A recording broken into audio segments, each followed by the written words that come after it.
mbokk yi asalaamaaleykum.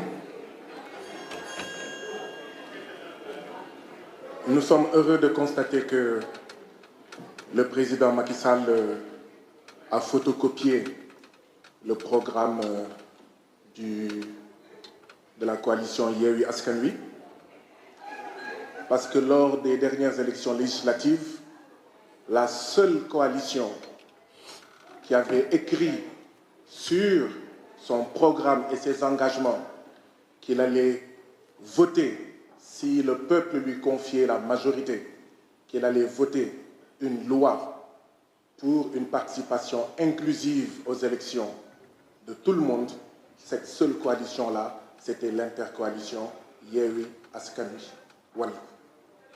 La coalition Benno Bokk Yakaar ne s'était jamais engagée auprès du peuple sénégalais à réhabiliter les présidents Karim Meïssa Wade et le président Khalifa Ababacar Sall.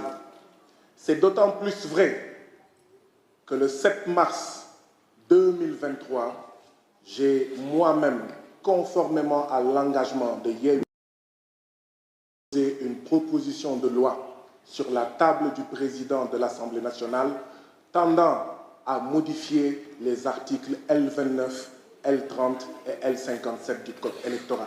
Ça, ce sont les faits. Ça, ce sont les faits.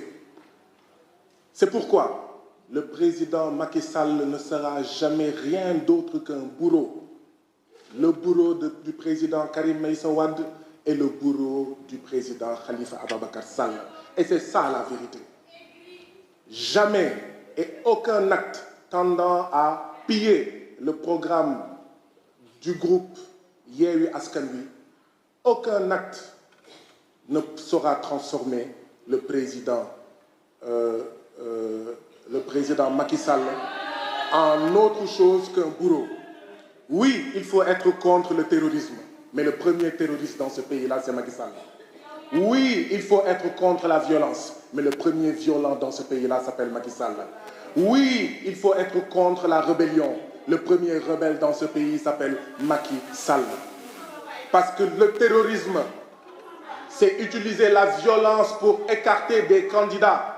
Le terrorisme, c'est que quand tu es élu en 2012, au lieu de travailler à satisfaire les besoins des populations, le président Macky Sall et ceux qui l'accompagnent n'a visé qu'une seule chose, chercher à se faire réélire, y compris en rendant inéligibles les présidents Karim Meïssa Wade et en rendant inéligibles les présidents Khalifa Ababacar Sall. C'est pourquoi je réitère ce que j'avais dit ici la dernière fois. Je voudrais féliciter encore une fois tous les militants du Parti démocratique sénégalais, tous les membres du mouvement Taxawu Sénégal, parce que c'est eux qui se sont mobilisés, qui se sont battus et qui ont souffert parce que nous avons un président qui est tout sauf démocrate.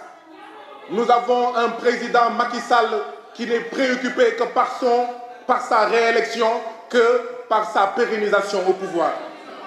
Si nous avions discuté en mars 2023, quand nous avions déposé cela, si nous en avions discuté ici à l'Assemblée nationale, au lieu de fermer cette Assemblée nationale pendant 3 mois, 4 mois, ce qui montre que nous avons une majorité Benno Bokk Yakaar croupion, si nous en avions discuté au mois de mars, aujourd'hui, on parlerait plutôt de la situation de nos jeunes qui meurent dans l'océan Atlantique, dans le désert du Sahara ou dans la mer Méditerranée. On parlerait de la situation des étudiants de l'université Assane Seck de Ziguinchor qui attendent depuis 2016 leur amphithéâtre et 1000 lits.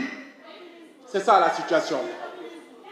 Et donc oui, monsieur le ministre, vous avez pris un arrêté, une décision de dissolution du parti PASTEF. Mais c'est trop tard.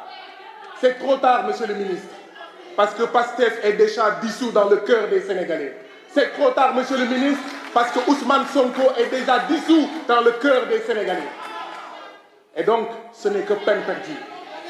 Ousmane Sonko day bokk, mu neex leen mu naqari leen, Ousmane Sonko sera le 5e président du Sénégal. et nous vous apprendrons c'est quoi le dialogue et nous vous apprendrons c'est quoi la démocratie. Je vous remercie.